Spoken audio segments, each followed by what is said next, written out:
All right, well, let's get started. There'll probably be some more people trickling in, but for those of you who are here and joining us, welcome everyone. This is our last roundtable of the year, and we are going to be discussing what not to do, mistakes from 2023, and how not to repeat them in 2024. I am your co-host, Elizabeth Italiano, and I'm a managing partner at Go-to-Market Advisors, and we are go-to-market problem solvers. We diagnose and fix GTM challenges. And I'll hand it over to my co-host to introduce herself.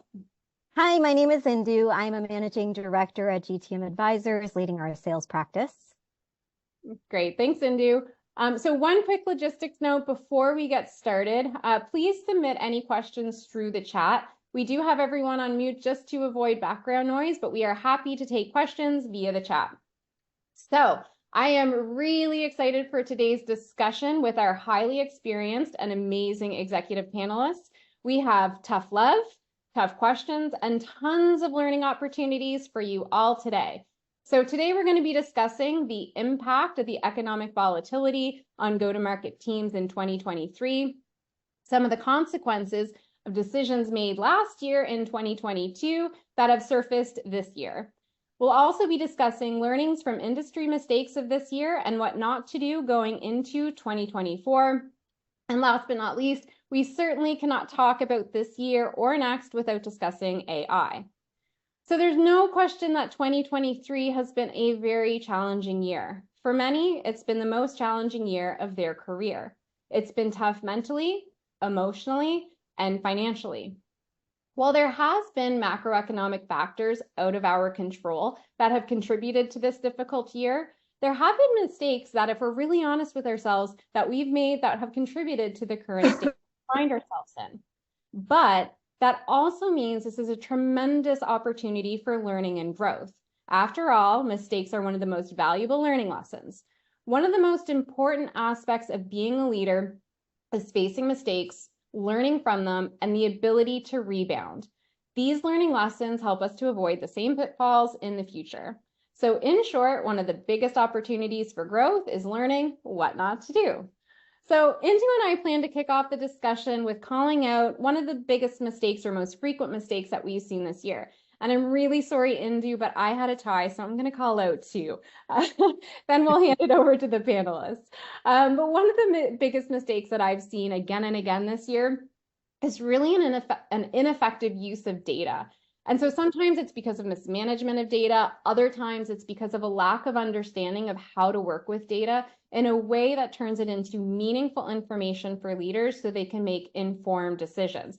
Mark, I have a feeling that you'll have a lot of opinions on that as well. The second mistake is when customer success is moved under a CRO. The mistake isn't this structure in and of itself. The mistake that I'm seeing again and again is when they try to replicate new business sales playbooks and revenue management frameworks for renewals and expansion sales in the exact same way as they do for new business revenue.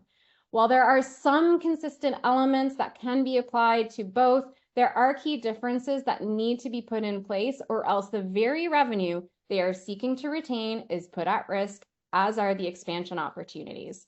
So Indu, what are some of the biggest mistakes that you're seeing? So I have one that I'm seeing a lot this year, and it is a big red panic button that it seems like all of sales leadership is hitting. We know that the climate has changed macroeconomically, things are getting very challenging. And as a result, I'm seeing a lot of leaders try to just do more with the team that they have. And what I mean by that is a lot more messaging, a lot more price-based discounts that are time-tied, things of that nature that are very quantifiable, but not very quality work. So the biggest mistake in general that I'm seeing is leaders need to stop, slow down, and actually analyze the root cause of the challenges that they're facing before just in a frenzy starting to act on some of the things that they're doing today. Yeah, great call, and do completely agree with you there. All right, well, now it is time to turn over to the panel and get their thoughts. So let's start introductions, and then we will get into the discussion. So first we have Mark Stoos. Mark, would you like to introduce yourself? Sure. I am Mark Stoos. I'm the founder and CEO of Proof Analytics, which essentially has significantly automated and aided causal analytics with AI. so that you can operationalize all this at the clock speed of the business and be very, very relevant, very understandable, and very cost effective with your analytics. Great. Thank you, Mark. Bridget, over to you next. I'm Bridget Harris. I'm the co-founder and CEO of You Can Book Me, an online scheduling tool. We've been around for over 12 years. We're bootstrapped, and I'm sure we could devote an entire webinar to all the mistakes we've made. But it's fascinating because the longer you're in the business for, the more you have the beautiful opportunity of hindsight and the things that you wish you had not done. So I'm here for this. Right. Hindsight is a beautiful thing, helps you see around those corners, right? All right. And last but not least, Spencer, could you introduce yourself, please? Hi, I'm Spencer Pyland. I'm the CFO and COO at FreightWaves. FreightWaves has been around for about 5 years and offers a data platform as well as media coverage for the freight industry. We often are considered kind of like a bellwether for the rest of the economy. And I can tell you, our industry, at least our end market, has been in a pretty significant recession now for about 18 months. So a lot of our mistakes here that we'll be repeating, I think, really do go back to that 2022 time period when that started. So happy to tell you more. Great. Looking forward to it. All right, well, let's get into the questions for the panelists, and we'll go in the same order that we did with introduction. So our first question for you all is, how is the volatility and rapid changes in the economy and in the marketplace conditions impacting the effectiveness of go-to-market teams today? And one question that we've also gotten a few times is around the Spotify riffs, and asking for some thoughts and opinions on the CEO email that went out around being more productive and less efficient. So not trying to be ask a leading question, but if you want to provide any thoughts on that as well, I know the audience is really keen to hear that. So Mark, over to you first. Well, I think that, I mean, there's a lot that can be said about this, right? But keeping it manageable. When, you know, it's a mathematical rule of thumb, it's an analytical rule of thumb, that whenever you model causality in a particular situation, 2/3 of the model, 2/3 of the data in the model should be externalities, meaning things you don't control, right? So there's things you do control and things you don't control. This would be sort of like the idea of surfing a wave.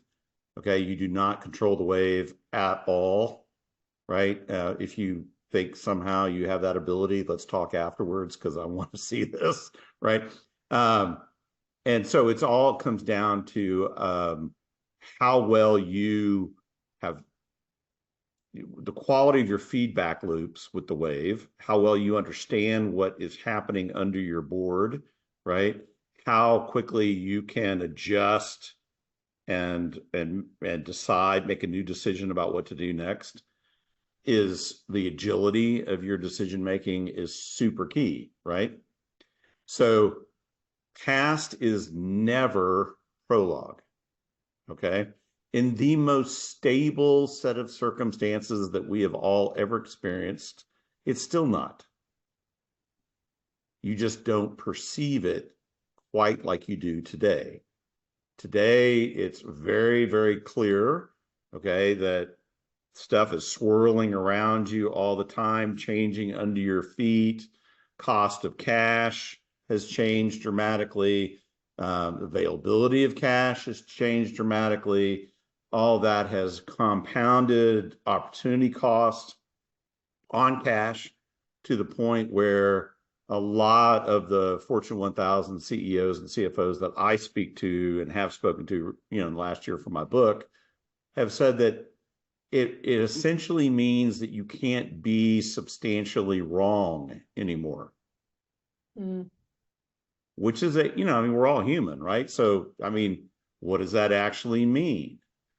Well, it means that, for example, after 15 years of a lot of companies dumping the budgetary business case, which includes an assessment of causality, includes a forecasted causality, includes the ability to keep track of that across time and adjust it in relevant time to your business.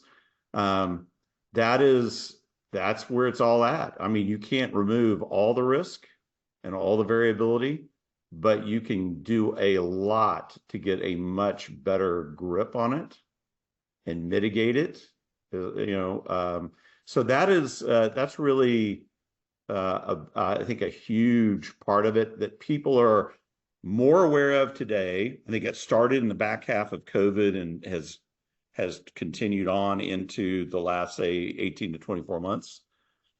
But it is also stuff that people are very uncomfortable about because they are still seeing this as a referendum on their competence when it's not that. Or it is that only in the sense that if they are not able to adjust the way they need to adjust in the face of changing realities, that is a competence issue, okay? But everyone else is seeing their old tried and true approaches falling apart around them. Yeah. Yeah, there's a lot to unpack. I think that could probably be an entire roundtable in and of itself. So that's great insights. The externality, I think, is key. I've seen a lot of, say, win-loss analysis and churn analysis, churn risk analysis, just as, kind of two high-level examples where companies haven't been taking the externalities into account. And great point about the competency factor as well. So Bridget, what are your thoughts? So I'm trying to follow on from what Mark's just saying and seeing if I can translate some of that into how I think that might feel for our industry. So I work in the SaaS industry. I work in B2B SaaS. So the things that affect my company are essentially inside a bit of a bubble because it's what businesses, it's the software and the SaaS tools that businesses are buying and the activity that they're doing around it. And we're lucky in the sense that we have a very horizontal tool. So in terms of go-to-market, we struggle with, well, which market? Because we've got everything. Everybody uses You Can Book Me. Everybody uses a scheduling tool, and it's a free tool. So like every horizontal, and another example would be, for example, Typeform, where everybody can just build forms. So that to one side, I presume there's people on this call who are running different kinds of businesses. I think that one of the biggest shocks that's happened other than COVID, which has been slightly hidden by COVID, has been 350,000 people losing their jobs in the tech industry, or more than, which started with COVID. But then what you've seen is a network effect where it's painful for any large company, particularly if they're trading on the public markets, to have to announce a 10 to 15 to 17% layoff. Nobody wants to do that. So essentially what you're seeing is an entire industry operating as a pack in the last 2 years.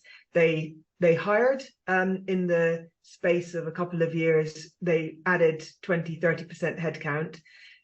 COVID hits, but other stuff hits. And because it's a bit of a bubble, so because a lot of tech buys from each other, they can then create their own internal headwinds, which then in turn creates a series of layoffs and problems. And then, of course, we're also talking about the funding model. So if you've got in the private market, venture capital being injected into the private market, expecting gains as you go through the different series of funding plus the IPO.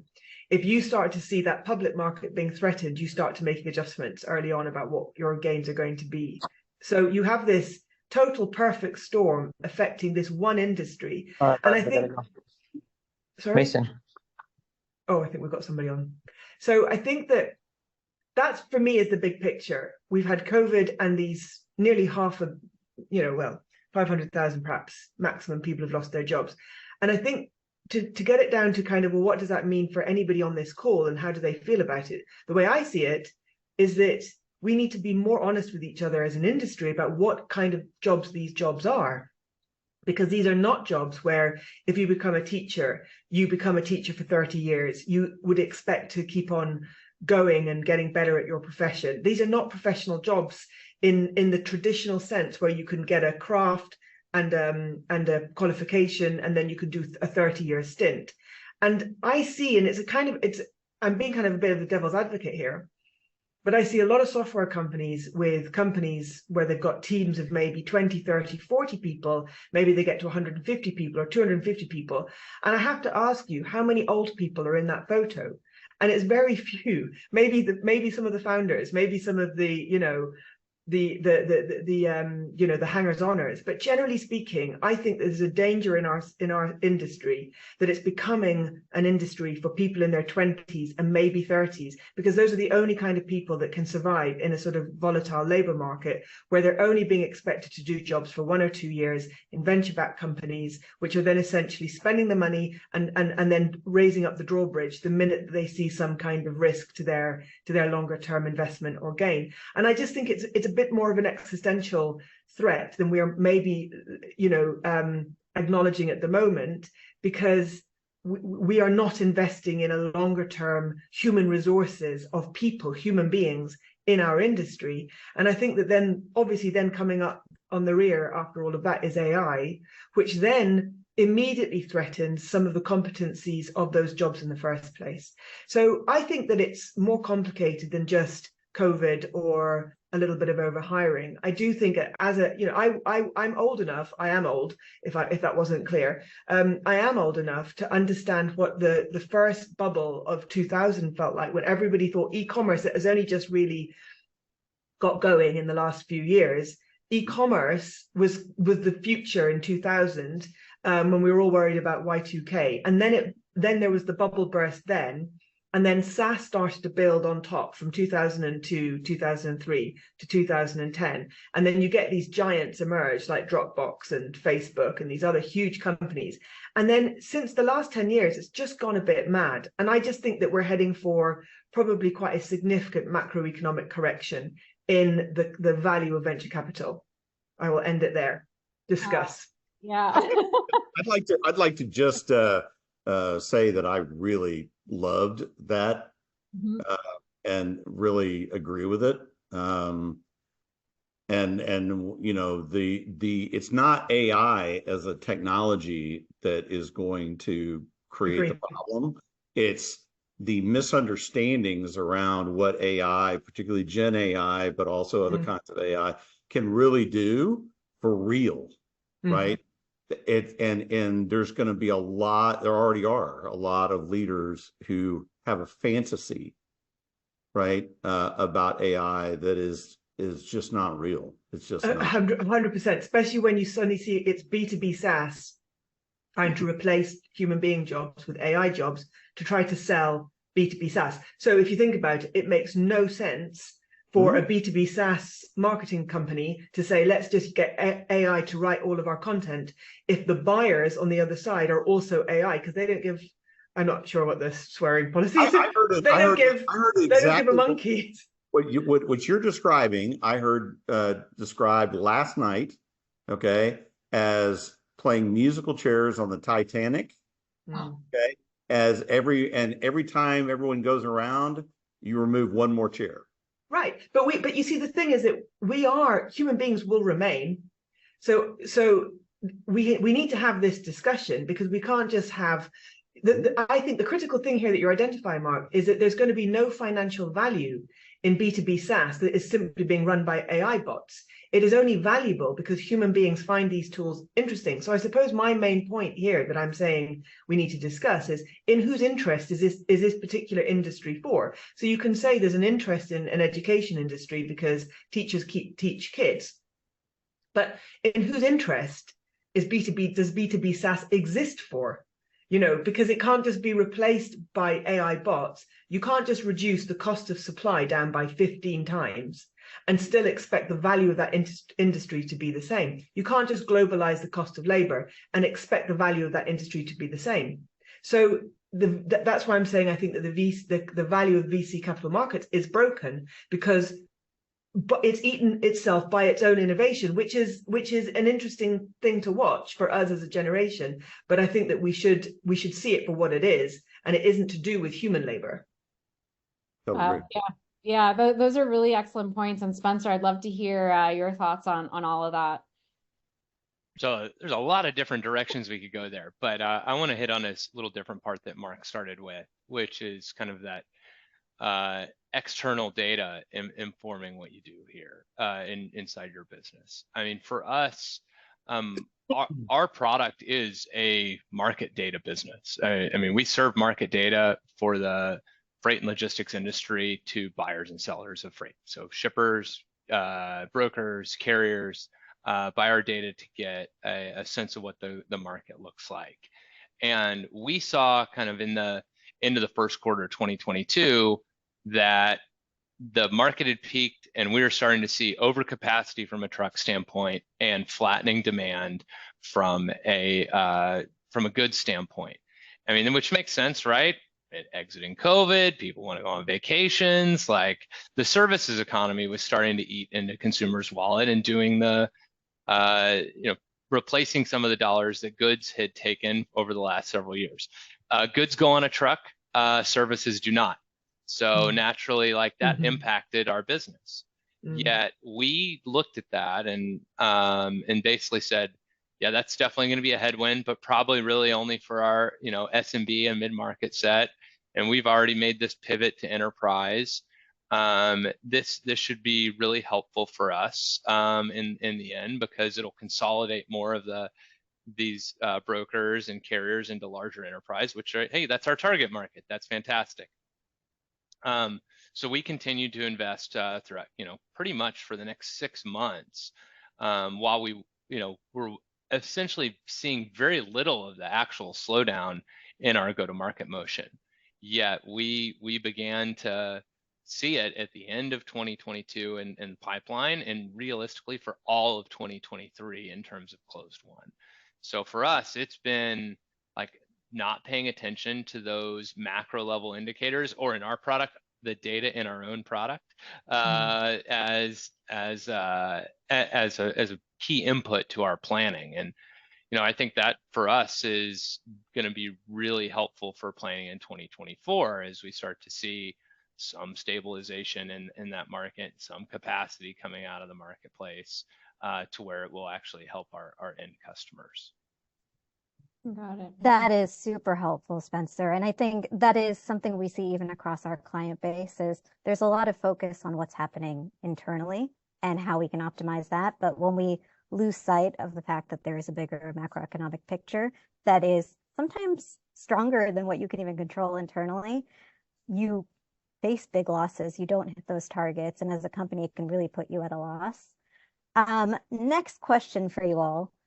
There have been a lot of decisions made in 2022, and we're seeing a lot of the consequences of those decisions rearing their heads in 2023. What are some of those big consequences that you all have witnessed from, 2022 creeping into this year? We'll kick it off to Mark first. I think the idea that things are still as elastic as they always were before is a key fallacy that continues to persist. And the idea that, hey, we didn't get what we wanted to out of 2022, so we can just make it up in 2023 and 2024. The idea that, so what you're seeing right now in big SaaS, okay, is price increases. Okay, so 20-25% increases in per seat license fees, right? And what they're doing there is they're reacting to finance teams slashing seat counts. Okay, so big SaaS is trying to, and medium SaaS too, is trying to essentially preserve an ACV, right? Average contract value, in case you don't know what that is. And it's just a fantasy, right? It totally ignores what is really going on, which is, it's not just that the CFO wants to cut number of seat licenses. He or she wants to cut the amount of money that they're spending, like, period. And so I get this, particularly when I interview CFOs in the Fortune 1000. It's one of their big things that they want to talk about in these book interviews.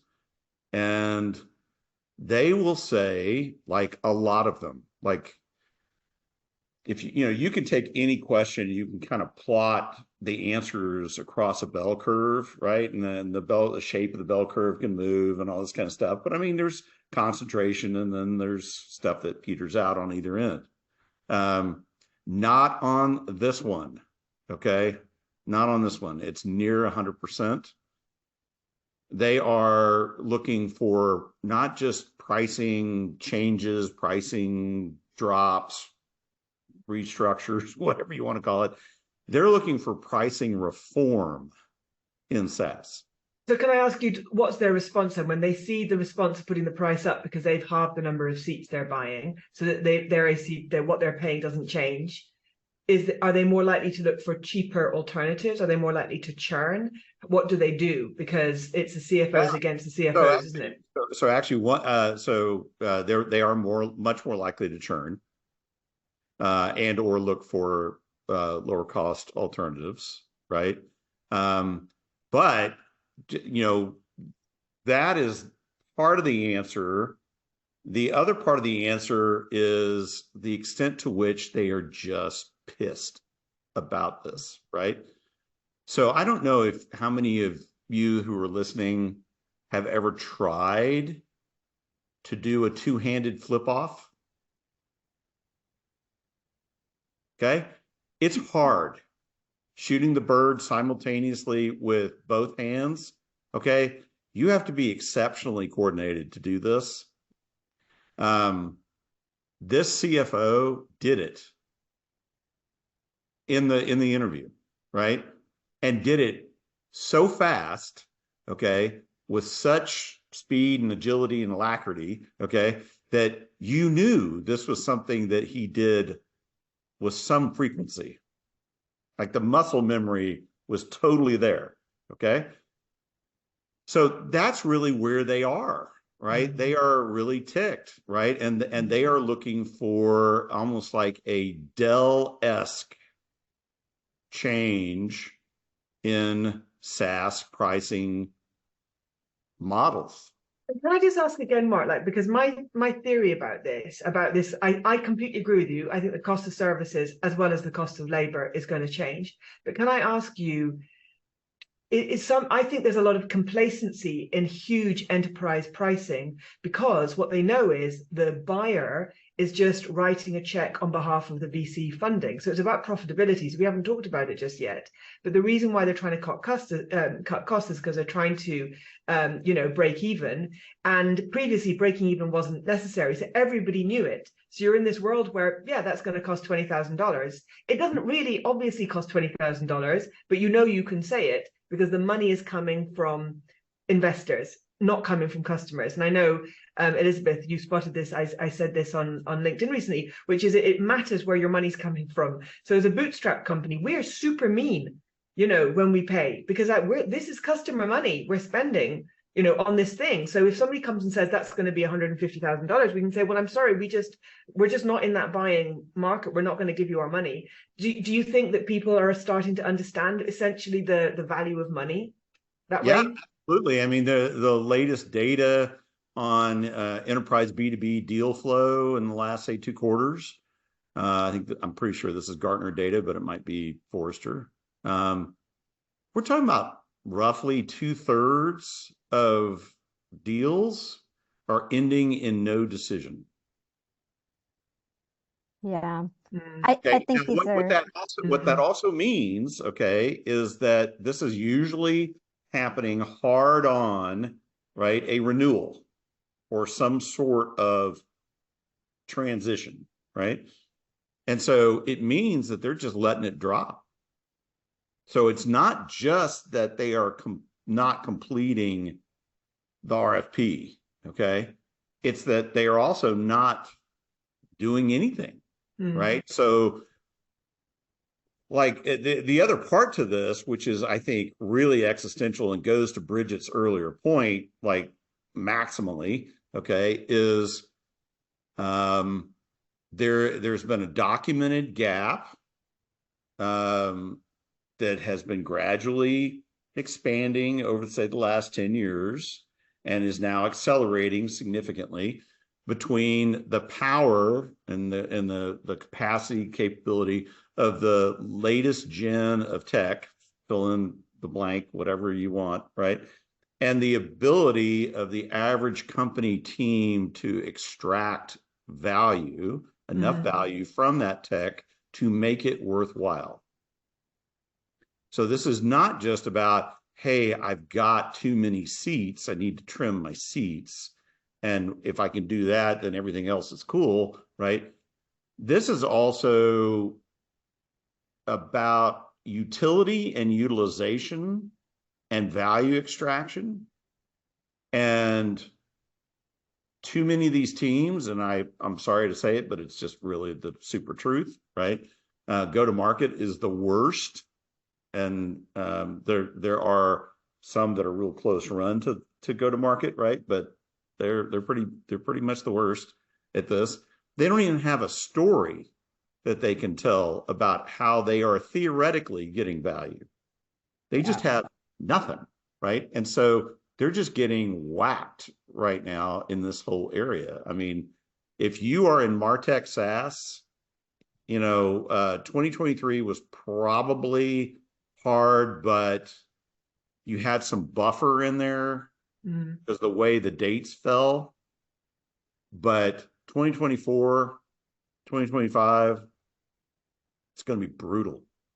Spencer, what are your thoughts on this? I see you nodding your head and smiling a lot, so I think there's a few points you want to. Yeah, I mean, as a CFO, and having been doing this for a decade, I think I would say we've got some of the causation a little bit off relative to my experience, anyways. What I see really is, my board was pushing our company to grow faster and faster. And, there is, I think, to an element of Bridget point earlier, there is a little manic behavior sometimes within the VC market. They are definitely chasing a trend. And that trend for 2021, even half at least of 22 was, why aren't you growing faster? Like, what can you show me that will help us grow faster? And look, we wanted to do that too. The valuations were rewarding faster growth. They weren't really paying that much attention to burn. And then they very quickly turn their head and, say, hey, growth. We don't care about growth anymore. We care about profitability, efficient growth. So I think I said at the top here, Freightways, though, is my 5th venture-backed company that I've been at. And I've run FP&A at 2 failed billion-dollar startups. So I've definitely seen some mistakes having been made in the past. But what the lessons that we've learned from that, and that my team has learned, through that experience over time, is that it's always kind of a balanced growth mindset that is going to win the day. That's why your KPI metrics that you're tracking, your LTV to CAC, your sales efficiency ratio, your payback periods, if you're in the go-to-market side, like, are so critical to determining what to invest in. And, it isn't, what I convinced, I think, in our board of over the course of the crazy days was that, hey, I want to grow faster too. But like, the way we grow faster that makes it sustainable is we first build pipeline, and then we hire reps, and then we can hire the senior staff that to help manage all of that.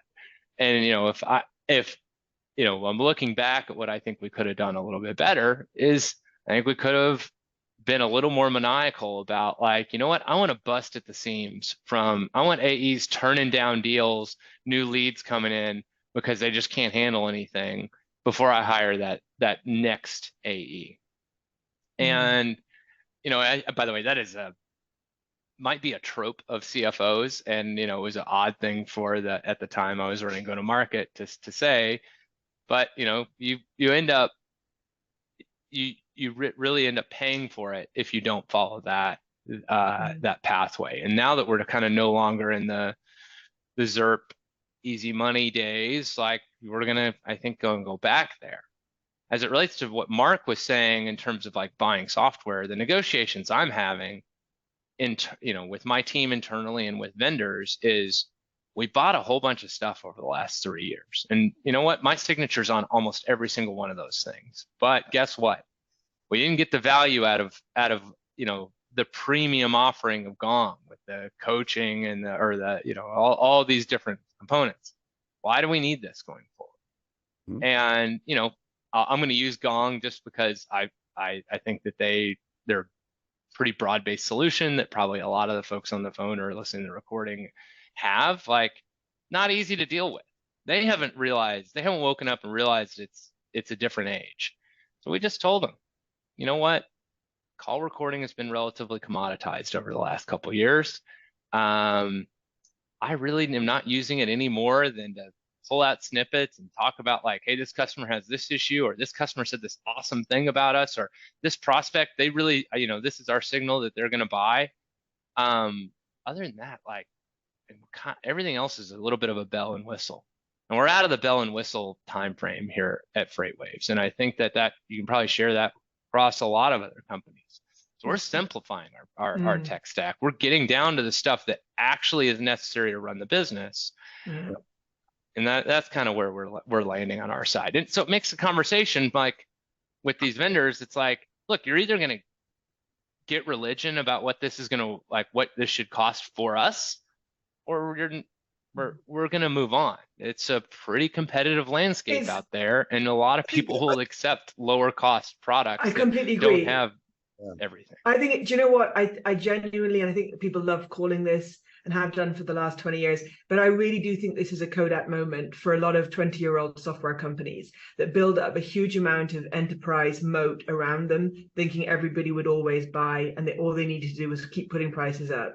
And that's gone. And if those companies don't have the right company culture to have people working for them, hearing that signal and recognizing that their tech just isn't solving a problem anymore and isn't offering value, they will go out of business. Yeah. I think that's the level of threat. So I fully agree. The one thing that you said, Spencer, that I just really, I think is something that we really need to highlight as a lesson here is, if you don't really understand, this doesn't mean perfection, by the way, okay? But if you don't really understand what is causal in your business, you are screwed, okay? And the more, so this has two main flavors to it, okay? Data alone, data visualization, all that kind of stuff, right? Data alone is always and only about the past, and the past is not prologue. Okay, so the equivalent to this for real, okay, is that you are driving your car on the freeway at 80 miles an hour, looking only in the rear view mirror.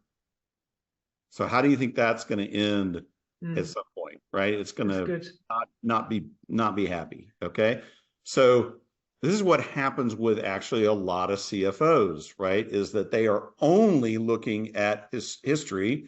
And then they are essentially, or their staff, more accurately, is extrapolating, okay?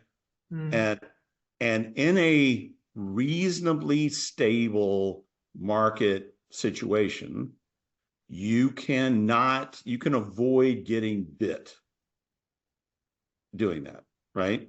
It's going to still have a lot of problems with it, but it's not going to just really, crunch you. Okay, but when you are in this kind of environment, high volatility, high velocity change, right? It's just going to you're going to be so far out if you extrapolate. And if you can't essentially operate your business according to a GPS type thing, right? Which is saying, hey, this is where you are relative to your goal and all the other stuff that is having an impact on you that you don't control, we're tracking that too. And oh, by the way, you are on a really great route to value that no longer is operating. And if you continue on that route to value, you will be in a world of hurt. You will be way out, okay, at the end. But if you reroute, right? If you say, okay, we need to make some adjustments. We're gonna go over here. We're gonna go right, left, right, left. Instead of being 2 hours late for your meeting, you're gonna be 8 minutes late for your meeting. That is the essence of it right there, right? And one of the surveys that we did in the Fortune 1000 is, they didn't necessarily realize because we wanted it to be as truthful and real and all that kind of stuff as possible. But the net on the survey is how much of your questions are really centrally involving causality, right? What is causal on this? What is causal on that? It's almost all of it, right? Even the stuff where they're interested in patterns that are developing. So this is machine learning, pattern matching, all this kind of stuff, right? That pattern is either central and causal, okay, or it's peripheral and not really relevant, and is largely created by the fact that you have engineered maybe your website or something else to get people to do this again and again and again, but ultimately it's a road to nowhere, right? So that's really the key on this. And so big, huge lesson, I think, for all of us is that if you're not taking steps, and there's a lot of ways to do this within the realm of causality, okay, not a lot of math, but there's a lot of, let's call it vendors or tools or whatever, right? If you're not doing that, you're really going to miss it. I mean, it's going to be severe. It won't be just a little bit out, it'll be way out. And it's going to matter more and more in 2024 and 2025. The things that we could get away with previously, I don't think we're going to be able to. So those gaps, I think, will be much bigger and less forgiving, I would say, if you're not looking at that causality, to your point, Mark. And then the other part to this is, of course, because of the cost of cash and the availability of cash and all this kind of stuff, right? If you misspend the money, it becomes, fair or not, it becomes a ding on you. Mm-hmm. So when you go back and ask for more money, they're going to go, well, show us what you did with the last money. And which is a conversation that really hasn't happened for 15 years to any significant degree, right? And now it's going to be like, hey, not only are we not giving you the money that you've asked for, but we'd like your badge. Yeah. Right? Yeah. There's a lot of scrutiny on purchase decisions, and the number of people we're talking to today that are just going through their tech stack and trying to justify a business case. I purchased this for X. Am I accomplishing that? No, slash the budget. There's so much more scrutiny around those decisions, especially if you haven't actually received the return. Yeah. So that's a really good segue into another point that we wanted to discuss. And so I don't want to put words in your mouth, Mark, but I think causality is one of your recommendations of looking at and what to do in 2024. What are some other things as we look forward to 2024 that we should approach differently that you recommend that leaders really focus on going into next year? Well, I think that it's all kind of a derivative in one sense or another, directly or indirectly, on the causality message, right? I mean, we were talking about, before the call started, we were talking about capital efficiency, right? The efficient use of capital in your business. If you're not being efficient with learning, with mistakes, with leveraging mistakes, getting value from mistakes, if you are still focused exclusively on economies of scale thinking, right, and not economies of learning thinking, you're screwed. Mm-hmm. Okay. I think that one of you guys mentioned root cause analysis, right? This is essentially another way of talking about causality, right? Why are things happening the way that they're happening? As you know, if I'm a parent, right? I've got 2 teenagers, right? Almost every day, it's a conversation in that context around causality. Like, if you do stupid stuff, this is what happens, right? Yeah. You know, that's really so much of this, and it's not fun, okay, in one sense, and yet I will tell you this. When you really get into it and you start running your business based on analytical causal analytics, right? And you start seeing things turn out the way you had forecasted, it is a rush. And after a while, you don't ever want to do it any other way, right? Oh, if that's not a call to action for 2024, I don't know what is. I love it. Bridget, what are your thoughts? What are your recommendations? Well, I can't speak for everybody on the call because everybody's got different problems to solve. I think that I could probably talk a little bit about some of the insight in the work we've been doing this year, which I've definitely managed to end the year better than how I started it. So it's kind of a learning curve and journey for us.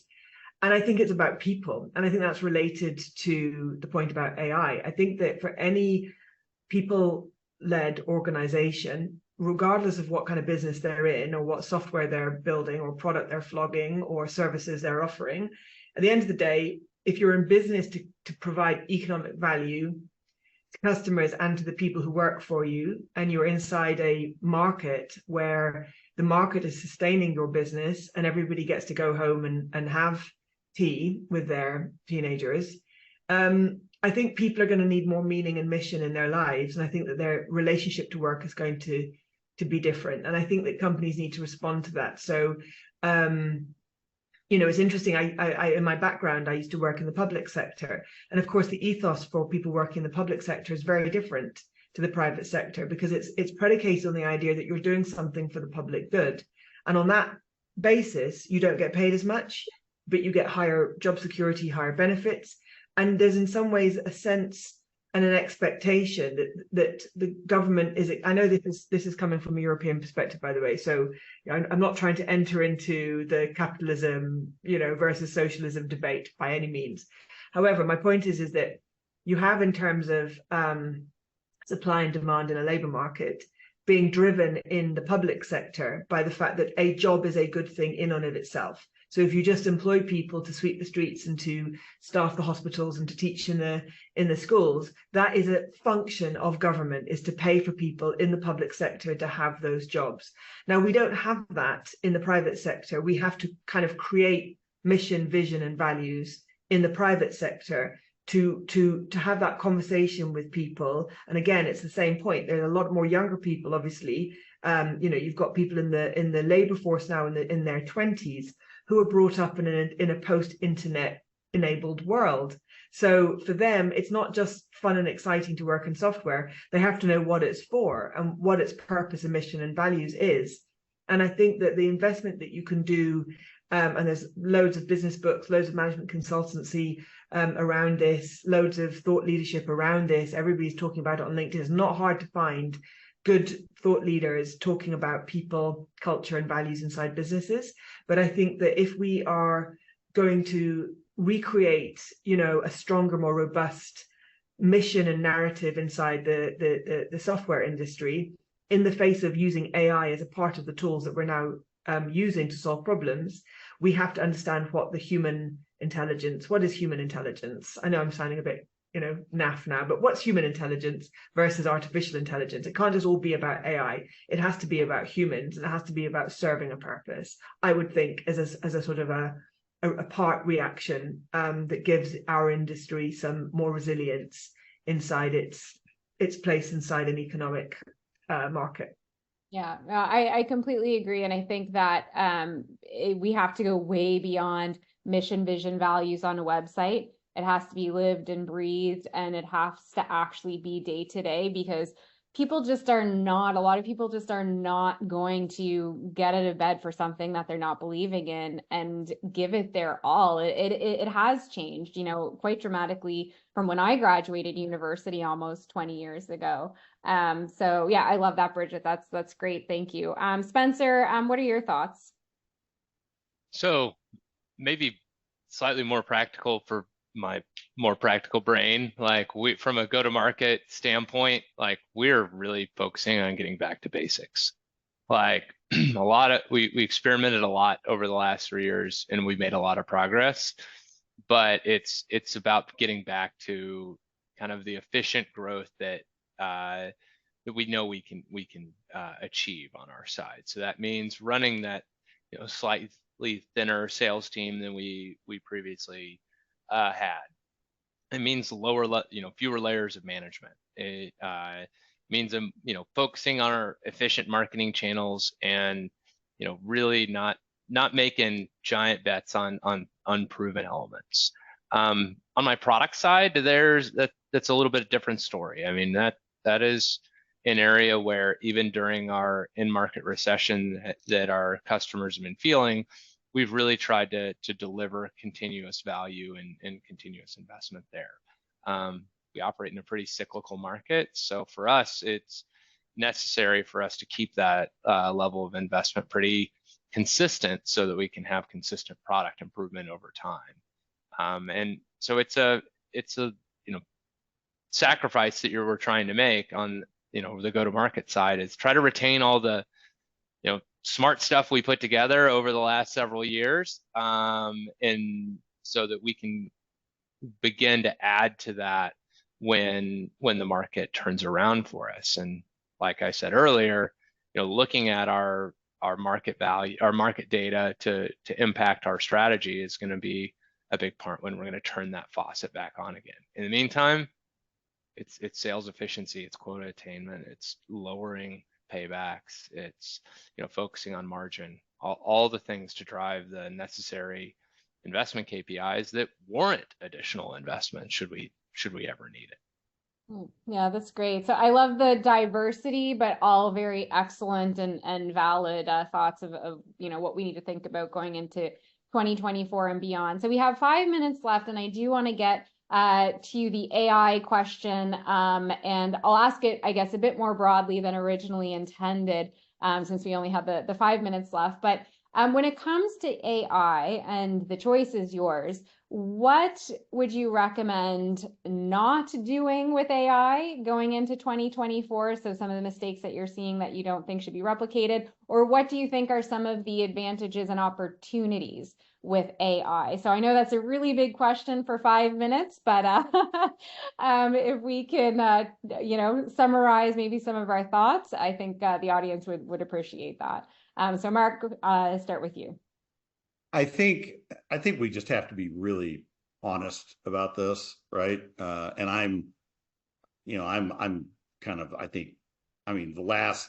the suffix of my website is .ai. Okay, so I am pro AI, but we have to say, do we want a world in which AI and robotics replace people in certain kinds of roles, or even a lot of roles? Or is this about what technology has really always been about, and that is augmenting the human being's ability to do cool stuff that they couldn't do before, right? And that what you do with the tech is pretty much like 99.9% amoral, okay? Which basically means it's neither good nor bad. It's what you do with it that makes it good or bad. Nuclear power is a great example of this, right? So I think we have to say fundamentally, what are we trying to accomplish? What do we really want this to be about? And that's not a technology conversation. That is a society, a sociological, a human conversation. And then you have to say, okay, what are the real practical use cases on this right now?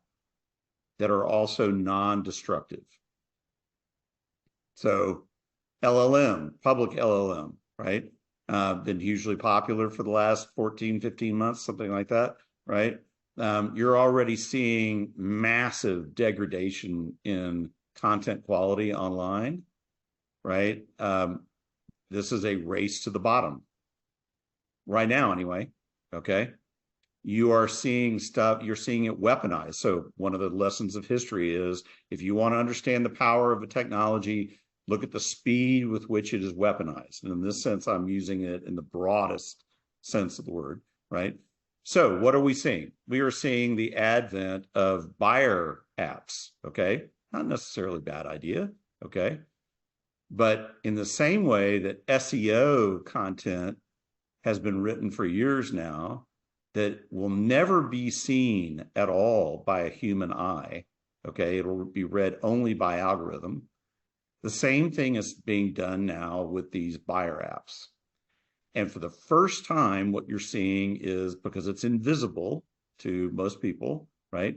You're seeing companies flooding the content space, okay, with stuff about their competition that is not true. So now we're in a war.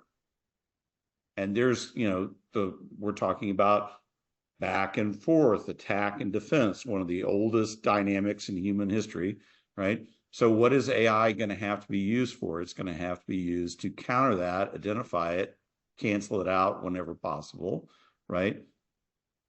We have not thought it through, okay? And that's a huge thing. There's also I'll finish up with this. There's a tremendous amount of ignorance, right? Gen AI is not AI overall, okay?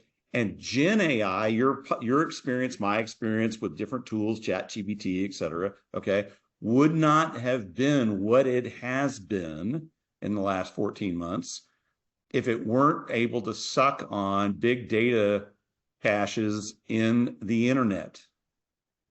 As soon as you go to private LLMs, right, where the data stocks are not even remotely comparable, you just get huge distortion. You get mainly qualitative distortion. You also get some quantitative distortion, right? So this is just one of those things where there's and already is now, and I mean technically, I'm not talking about the sociological aspect of it, right? Technically, there's already a backlash. Mm-hmm. Because there's a lot of this stuff that really isn't real yet. And it may not ever be real yet. Give you one quick example of this, right? The kind of stuff that you measure as a business about the business of your business is simple, lean, time series data. It is not big data at all. There's very little meta about any of it, okay? So your ability to use that in an LLM, private LLM, is really marginal. So, and plus, you don't really need it because you've got automated causal analysis, regression-based, other kinds of stuff going on, right? So this whole idea of a private LLM is right now anyway, not real most of the time.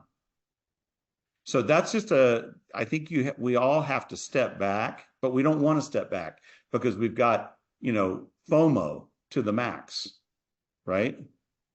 When we really should be afraid of, and this goes both ways, and I know, Elizabeth, you like this, right? But FOFO, you're finding out, okay? There's a time to be truly afraid to find out. And usually that's when you haven't thought it through beforehand. So, that's my answer on AI right now. Okay. Fear of finding out, my favorite term of 2023. Bridget, what are your thoughts? Well, I know we're running out of time, so just very, very quickly, picking up on that theme that Mark was saying, I just think AI it's a machine. It's a machine that can go badly wrong, as he was explaining. It will be a machine that we can use to solve problems that other kinds of machines like software are currently solving, but do it better. It will never be there to solve human problems that we have. Humans are here to stay. Sadly, our problems often repeat themselves, and we've got to find out better ways of solving them. And so, in take my example, we do online scheduling. Finding a time for people to meet is always going to be a problem. AI is not going to suddenly disappear that problem. It will just start using AI as a way of solving that problem. And I just think you have to look at that from any problem that you're looking at and say, is this a human problem or is this a machine problem? My suspicion is that all machine problems will be solved much better with AI. Human problems, not so much. Love it. Machine problems versus human problems. All right, Spencer, final comments with you. Not really too much to add to it. I don't think FreightWaves is going to be an early adopter at scale for any of the AI generative solutions. I mean, we're a data business, so there are applications for it, but we've yet to find the solution that really we think moves the needle for our customers. And if I don't see an efficiency play for our customer success team yet at this point either. No. I realize it's probably not very groundbreaking to say it, but I'm going to watch every other people make mistakes and see which people do it right, and I'm just going to copy them. Hey, but it's not always the best to be the first, so. All right. Well, thank you so much, Bridget, Mark, Spencer, for your time, your insights, and sharing the wealth of knowledge that you shared with us today. And thank you to all of our community for joining this conversation. We are recording it, of course, and we'll send it out to everyone. So thank you once again. I hope that everyone has a good finish to the year, as best as it possibly can be for 2023. And I wish you all the best in 2024. Thank you, and appreciate again your time. Thank you. Thank you, Thanks, everybody. everyone. Bye-bye. Thank you, everybody. Bye.